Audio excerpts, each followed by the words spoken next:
And without further ado, I would like to invite my colleague, Miha, who will be the first speaker of today's symposium, to take the stance.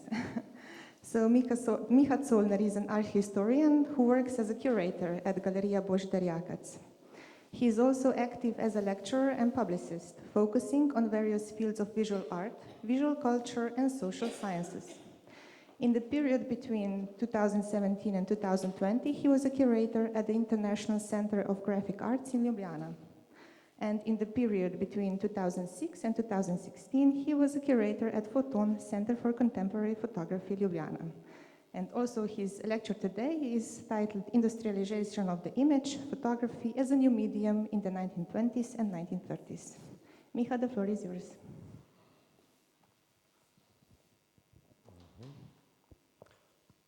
Okay, yeah, it works.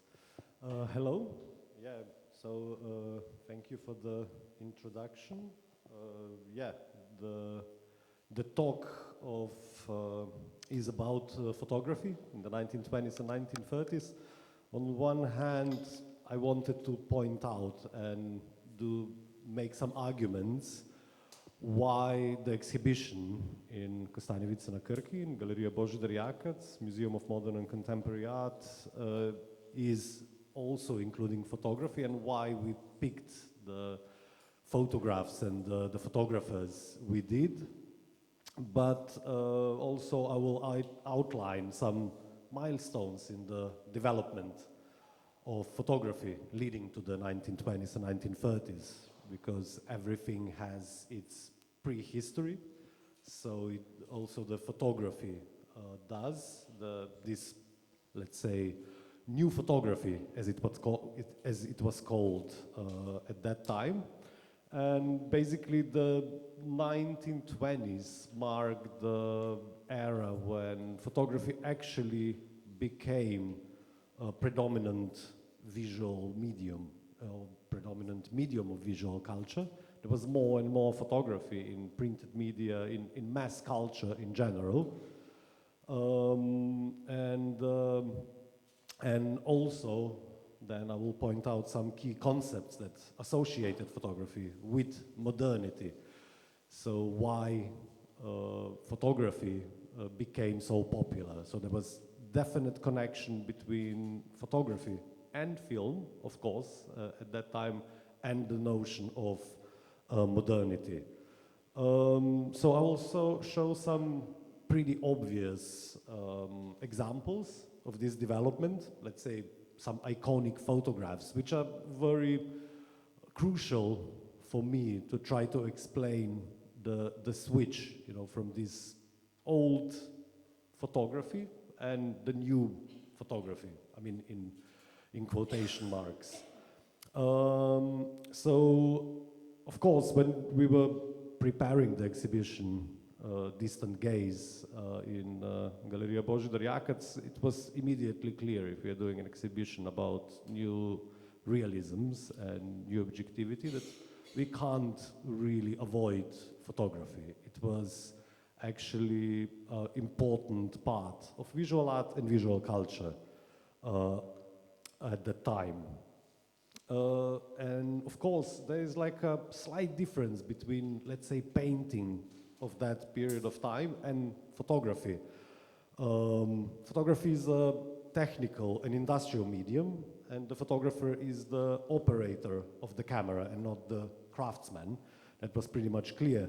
And there's a book by Matthias Eberle from the mid-80s called World War I and the Weimar Artists, Dix, Gross, Beckmann, and Schlemer. And the author states in this book, quoting, that new objectivity painters often preserved faith in manual work and expressed skepticism as regards technological progress. German artists expressed objectivity with dry and often critical, ironic and cynical images of everyday life, in which the modern lifestyle was presented in an almost threatening and eerie light. While in certain other countries, such as Russia and Italy, which have not yet experienced this rapid progress to this extent, many artists obsessively worship technology and progress and industry. So basically, yeah, in Italy we had futurism, in Russia constructivism. It's true that both of the countries were not let's say, industrially developed as, let's say, USA or Germany at that time.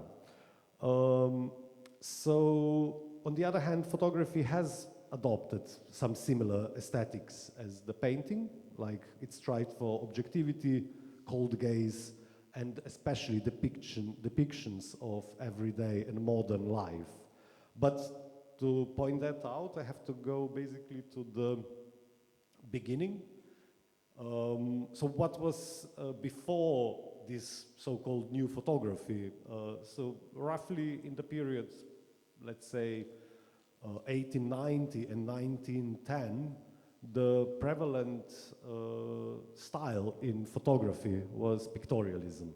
And pictorialism had like slight problems in terms of being autonomous as a medium. Basically, pictorialist photographers, they tried to make images look like paintings.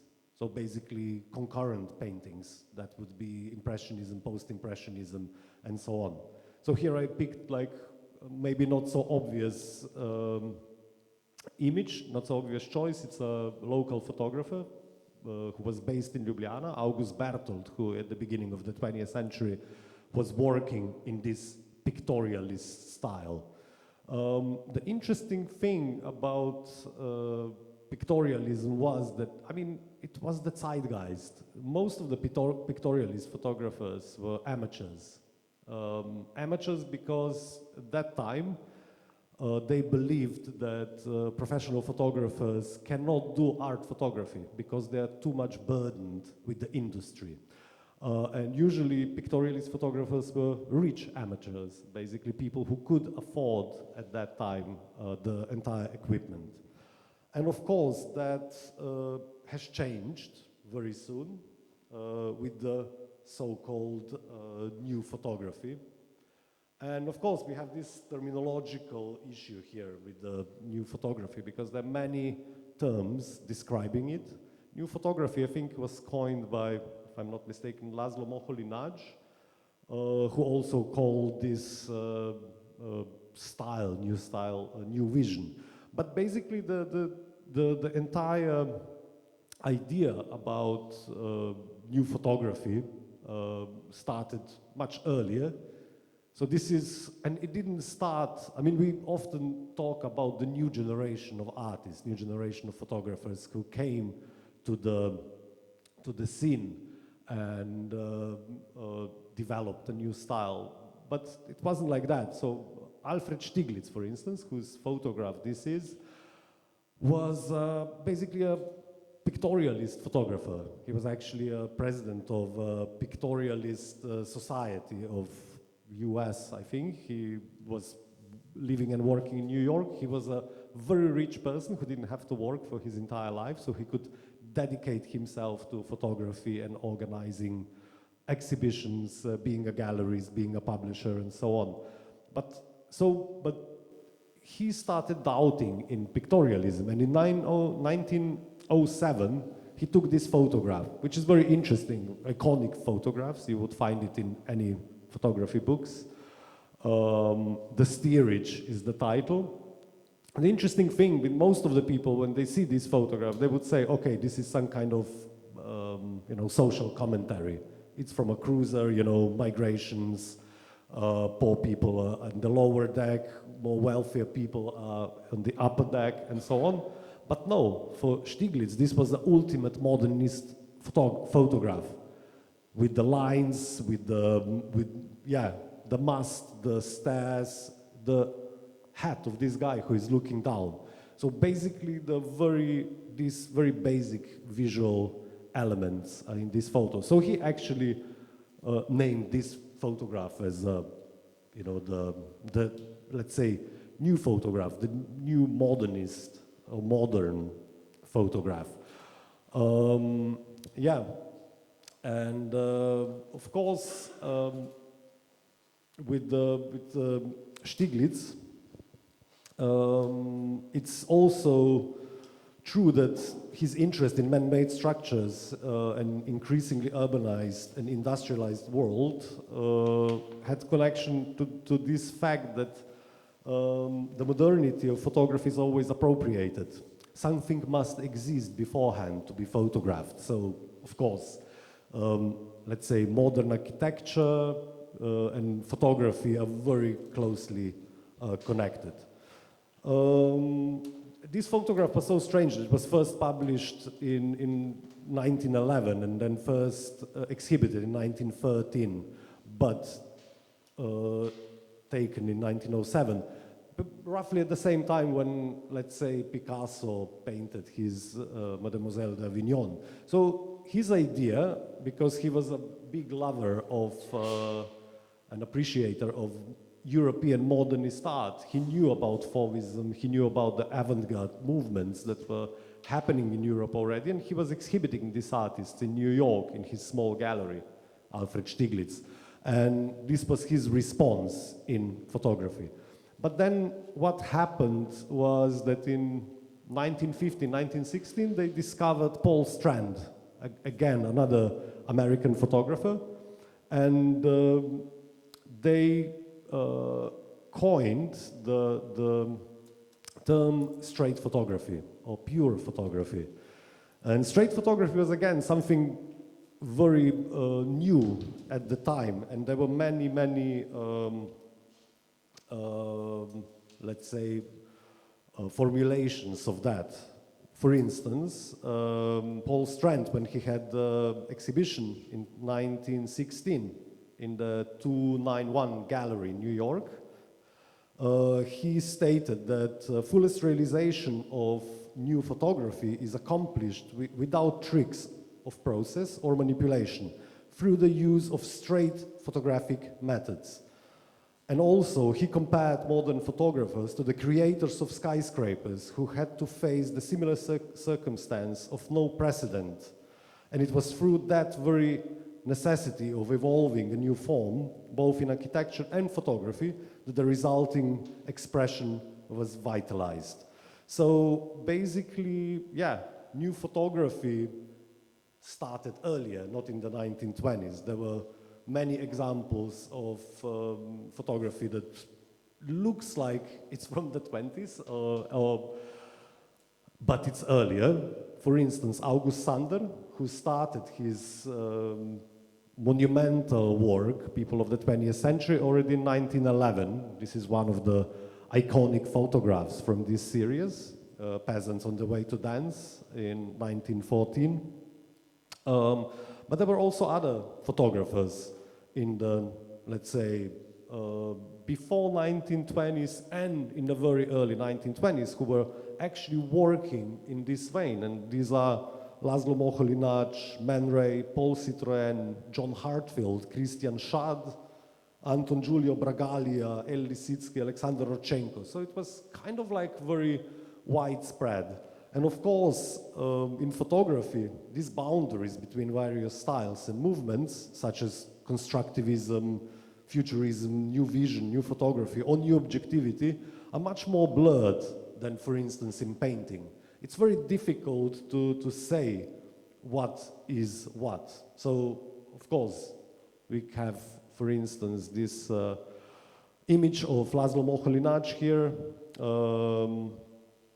who was, again, a very important theorist and practitioner of photography.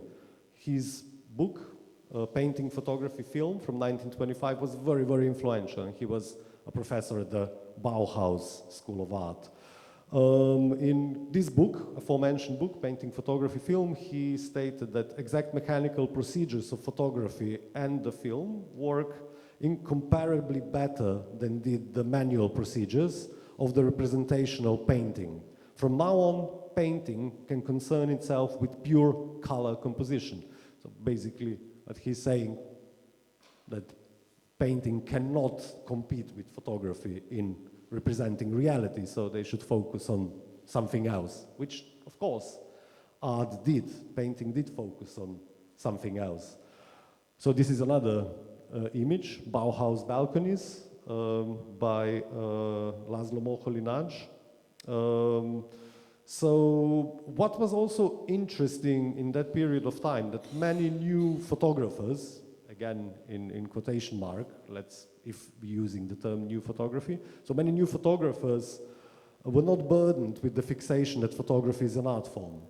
Unlike pictorialists, they didn't really care. They had magazines, they had newspapers, which were much more far-reaching in the society. More people would see an image published in the newspaper than on a gallery wall.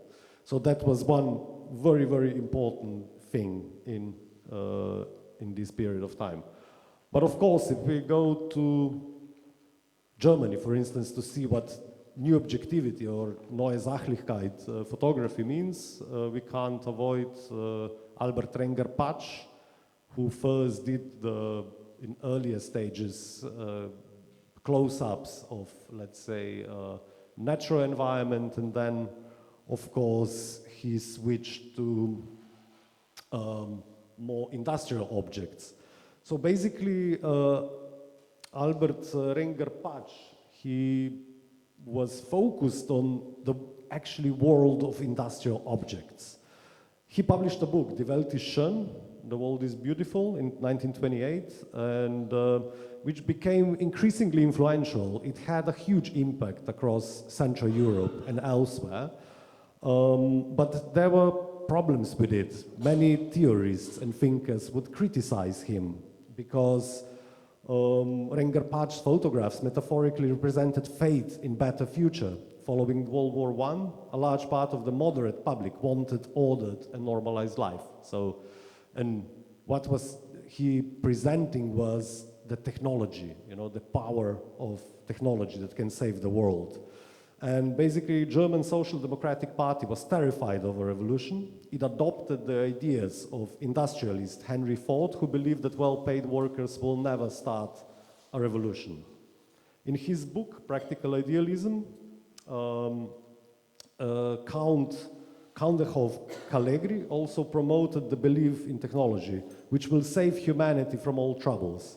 And in this instance, Renger-Patsch photographs became a kind of aestheticization of Taylorism.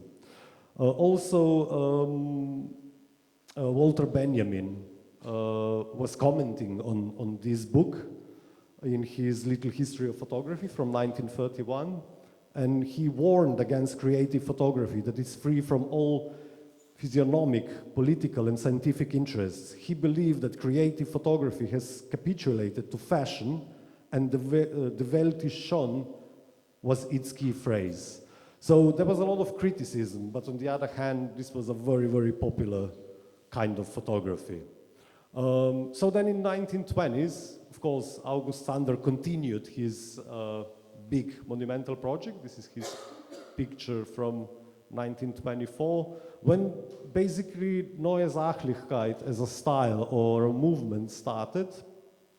On the first exhibition, Neue Sachlichkeit in Kunsthalle Mannheim, there was no photography, even though Franz Roh was apparently co-curator of the exhibition. He was a photography theorist, but they didn't include photography, even though it was very prominent and very popular by that time already. And of course, the problem was that it's really difficult to, like I mentioned at the beginning, it's really difficult to categorize photography in these terms as other forms of art. We really can't tell nowadays what is constructivist photography and what is new objectivity photography, or what is, I don't know, something else maybe. Simply, artists actually called it simply new photography. So here I'm gonna show some of the examples from the exhibition in Kostanjevica. These are a little bit less iconic works usually, not this one. This one is an exhibition, but it is iconic. Hans Finzler. What I wanted to show here is how close this new photography, we can call it new photography, new objectivity photography or avant-garde photography was to advertisement. Basically, what happened was that the photography started depicting like fetishized objects, and that's what advertising usually does. So basically the most avant-garde, the most progressive photographers were called up to the advertising industry. Basically everybody, Renger Patch, August Sander, Hans Finsler, everybody worked in this new advertisement. Why new? Because it was relatively new in the 1920s to use photography in advertising. Before, also at that time, but before it was all illustration.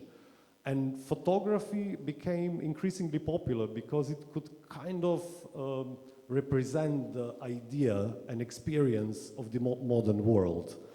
Especially in USA, but also in Europe, especially in Germany. So this is Gerda Leo, also from Halle, like Hans Finsler, very interesting photographer. We have all kinds of motives. This is like a classical portrait, like we could see it in painting as well. This is very close to, let's say, painting of that time. Oops. Oh, I'm really sorry.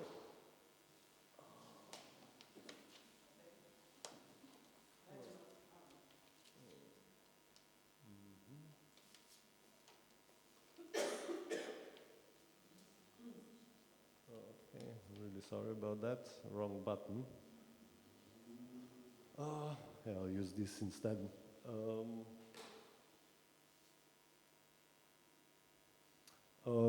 Yeah.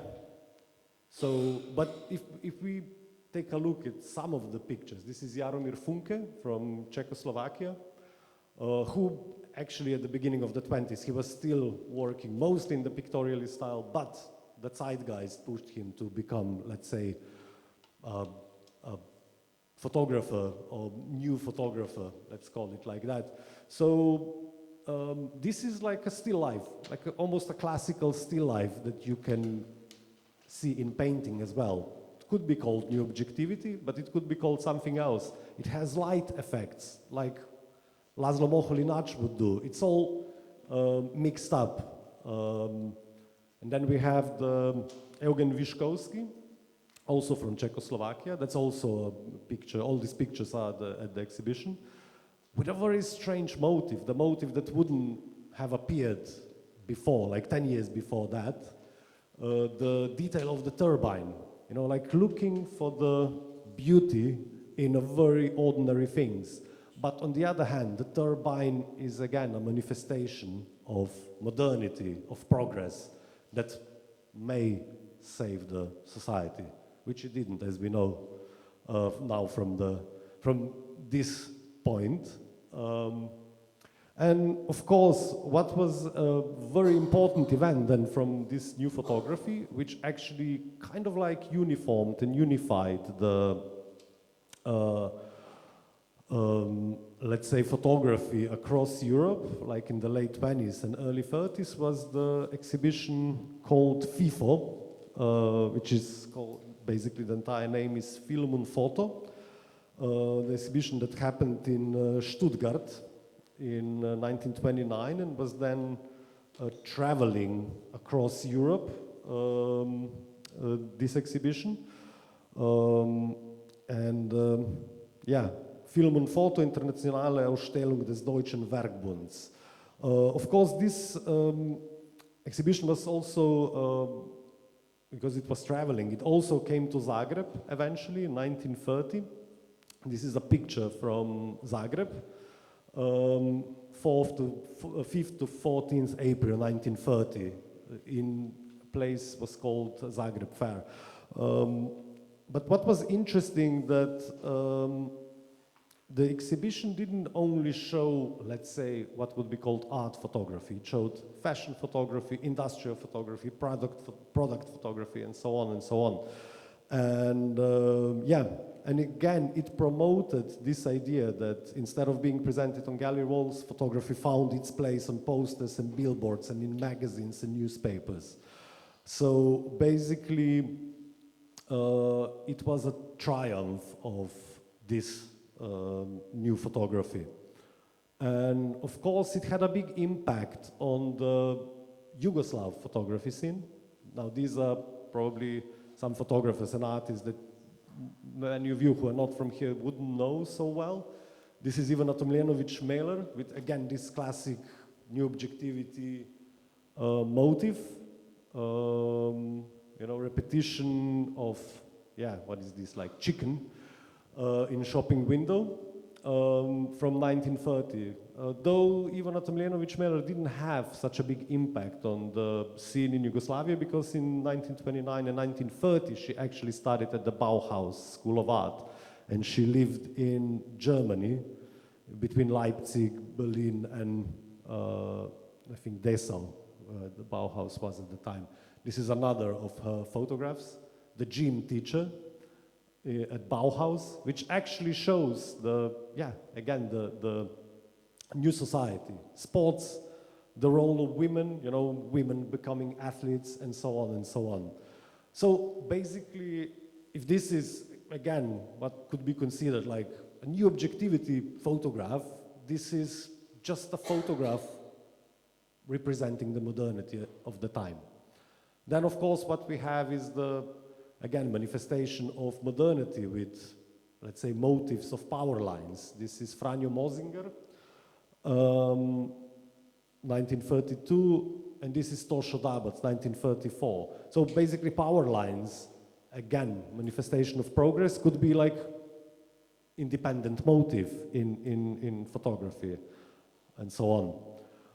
Then another new objectivity style or motive, like Franjo Mosinger, užas, horror in English. Again, a still life, but with a context. It's from 1933. This was apparently a commentary of Franjo Mosinger about the change of the government in Germany in 1933. Again, what we have here is basically approach of new objectivity, but we have a little bit of surrealism here with these puppets. We have some other elements involved in this photograph. So basically, yeah, and then we have some examples from Slovenia. Slovenia was the territory of what is today Slovenia, let's say. Mostly in Ljubljana, there were 3 photographers who were working in this new style at the time. The very specific thing about the photography in Ljubljana or in Slovenia at that time was that it wasn't connected to industry. If in Czechoslovakia, Hungary, Germany, many of these photographers became professional by the time because they had jobs, they worked for newspapers, magazines, or in advertising industry. In Ljubljana, this advertising was in its infancy. So all these 3 photographers, Karlo Kocijančić with this image of, for me, unknown women, or Frank Krašovec, they were following the style, the aesthetics of, let's say, new objectivity or new photography, but they just did it because they knew, because I guess they were reading the magazines, photography magazines of that time. They knew what the trends were, but this wasn't, for instance, made for, it was an art form. And for instance, this is interesting, Frank Krašovec, it looks like an advertisement. This is like an example from the US, Paul Outeridge from 1922, who did this. This was his first commission for Vanity Fair. But for instance, Frank Krašovec, this wasn't an advertisement. It wasn't an ad. It was just a photograph, something that was actually trendy at the time. And we have, for instance, Janko Skrlep. So what I'm basically showing is that this style, this aesthetic was actually everywhere at the time, and it was spreading very fast. This is like I have 2 photographs of Veno Pilon. Veno Pilon, who was a painter at the time, but also a photographer. And of course, his influences are more towards the surrealism in photography than Neue Sachlichkeit or new objectivity. But still, this is a still life, and this iconic photograph of mask with the mask. But again, it's overlapping to something else. So to conclude with, I picked some, for instance, the US example, Charles Schiller, with this factory. So basically, there was some kind of, and Charles Schiller as a painter, he was a painter and photographer. What was happening at that time is that actually all these influences were traveling very fast. You know, the photography is a global medium in its core. And of course, we can't really make a huge difference, for instance, between Rodchenko and something else that we saw at the time. Let's say that it was all in general called new photography and new vision. And of course, what was the practical, to conclude, what was the practical purpose of photography? It was like this, photography enabled celebrity culture. This is Itarina. Majda Širca yesterday had a very nice lecture about the film, and of course was talking about her. She was a film actress in the late 20s, early 30s. Photography enables Leni Riefenstahl with the dedication, signed postcard from 1929. Basically, photography enabled celebrity culture. So there was a lot of, let's say, vernacular use of photography. And of course, what happened was that it wasn't really important anymore whether, like I said, photography is art or it's not art. It was actually the most important for many photographers at that time was that it was published, and that this artificial line between fine arts or high culture and popular culture was starting to blur. The photographers said they found authentic new language of photography, which doesn't follow the painting anymore, and that this is the real representation of modernity. And of course, in terms of art history, it is a little bit more complex to deal with photography in this, like I said, systematization, because this is like a completely unknown photographer, probably somebody who owned a photography studio, and this is like just a random photograph of a carnival in Kranj, in Slovenia, in 1931.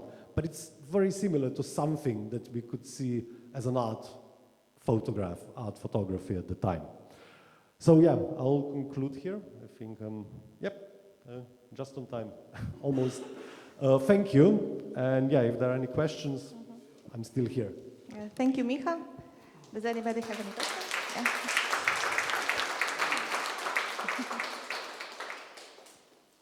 Would anybody like to ask something? Yes. I have a question. You were talking about how photography was manifested in commercial magazines and so on. You briefly mentioned probably more art photography magazines. Were there some examples also in Yugoslavia? Or they just followed like from Europe or United States and so on? No, there were lots of magazines everywhere. Actually, I have them listed somewhere. There were lots of magazines that were specialized in photography. But there were also lifestyle magazines. Basically, the illustrated tabloids were the thing of the 1920s, actually. And it was like in Yugoslavia, it was in its infancy. But for instance, you had the Photo Amateur monthly magazine for photo and cinema art. You had photo magazine for all branches of photography. You had a magazine called Photograph. These were all published in Zagreb and Ljubljana, and so on and so on. And sometimes these lines, I don't know, between fashion photography, we see nowadays Hans Finzler as an art photographer, but he was actually a fashion photographer as well. And it's really difficult to tell I don't know if he was thinking, oh, this is art, this is fashion. Now, whatever he did seems to be iconic, and so on and so on. Also, Renger Pač, he did this book with, objects, close-ups of objects, but then he did close-ups of objects for ads. The close-up is the invention, actually, of that time. the advertisers figured out that if you show an object from very close, that it makes bigger impact. So that's why our billboards look like that now. A lot of close-ups still, it didn't change. Thank you. Does anybody else have a question? Yes? No? Okay, then thank you, Miha.